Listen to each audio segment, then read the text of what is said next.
नासिम वधीक municipal committee जे मुलाज़िमनि एहतजाज ॼाणाई कुशल केतिरनि ॾींहंनि खां शहर जी सफ़ाई खां बाइकआउट करे छॾियो आहे, जेकरे शहर में गंदगी जा ढेर लॻी विया आहिनि। इन हवाले सां वधीक तफ़सील ॾिसूं था अली मोहम्मद शाहानी जी हिन रिपोर्ट में। बदीन जे म्यूनिसिपल कमेटी जी रोज़ानो मुलाज़िमनि जे एहतजाज सबबि शहर समूरो गंदगी में ढकिजी वियो आहे।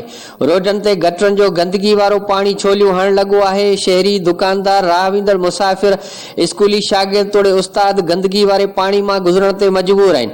सफ़ाई अमले पघारूं न मिलण जो जवाज़ ॼाणाए शहर जे केतिरनि ई ॾींहंनि खां सफ़ाई न कई आहे, जंहिं करे बदीन जा गरीबाबाद पाड़ो, cantt road, Kadhan road, Kachhi पाड़ो, Golarchi road, Mehran Chowk, post office road, Chandia Nagar, Pir Ali Shah कोट, पीर मलूक शाह पाड़ो समेत सिविल अस्पताल रोड ऐं रोडनि ते गंदगी वारो गटरनि जो पाणी तलाउ जियां पलटी पियो आहे।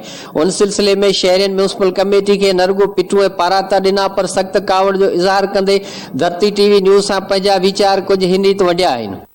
ये जेके गटर नाला पानी खुलिया पिया आहिनि, असांजी जेका बदीन इंतज़ामिया म्यूनिसिपल कमेटी खे असीं गुज़ारिश कंदासीं त पंहिंजे शहर खे सुहिणो ऐं साफ़ सुथरो रखो, जीअं असांखे माना माण्हू ॿिया बि ॾिसनि। हिकिड़े गटर नाला खुलिया पिया हूंदा ऐं हिते जेके किचिरे जा ढिग लॻा पिया हूंदा त इहे असांखे असांजी अक्कासी कंदा त असीं बदीन शहर में छा पसंदि आहियूं। मौलवी हाजी अहमद मल्हा जे दर ते मौजूदु आहे, जंहिं क़ुरान शरीफ़ जो सिंधी में तर्जुमो कयो ऐं उहो क़ुरान शरीफ़ जो सिंधी में तर्जुमो जेको दुनिया में पहिरियों नंबर आहे ऐं दुनिया जे अज़ीम शाइर, दुनिया जे तमामु वॾे माण्हू जंहिं सॼी दुनिया लाइ सिहत जे लाइ, नेकी जे लाइ, चङाई जे लाइ, इंसान ज़ाती आइंदे बहितर लाइ ऐं क़ुरान शरीफ़ जो मंज़ूम सिंधी तर्जुमो हिकिड़ो मिसाल आहे सॼी धरती जो। उन जे दरवाज़े ते हेॾो गंद जो ढेर आहे, तव्हां सम्झो था शहर जे बाक़ी ॿियनि असां जहिड़नि ग़रीबनि जे घरनि जे अॻियां DC आहे म्यूनिसिपल कमेटी जो, माना जेके एडमिनिस्टर आहे को भला तयारु अचण लाइ तयारु कोन्हे। असांखे 4 ॾींहं थी विया आहिनि हिते इन पोजीशन में, ऐं हिते असीं चऊं था हीअ बस हाणे बरसाति वठी पई आहे। मरीज़ जेको आहे हुते परेशान था थियनि। हिते स्कूलूं आहिनि,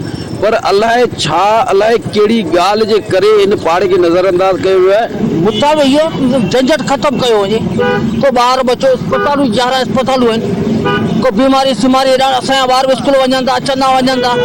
हाणे ॿार बचो हिन रोड तां की मटे। नाज़रीन, अवां बदीन जे शहरियुनि जूं ॻाल्हियूं ॿुधियूं। संदन चवण आहे त सिंध जो वाहिद ज़िलो बदीन ई आहे, जंहिं जे शहर जे वाघ संभालींदड़ आफ़ीसरनि शहर खे खंडरात बणाए छॾियो आहे। हिननि सिंध हुकूमत खां मुतालबो कयो त बदीन शहर जे रोडनि ते छोलियूं हणंदड़ गंदगी वारो गटरनि जो पाणी उन जी सफ़ाई करे शहर खे ख़ूबसूरत बणायो वञे। ॿी सूरत में हू सख़्त एहतजाज करण ते मजबूर बणिजी वेंदा। कैमरामैन गुलाम हुसैन चावड़ो सां गॾु अली मोहम्मद शाहानी, धरती न्यूज़ बदीन।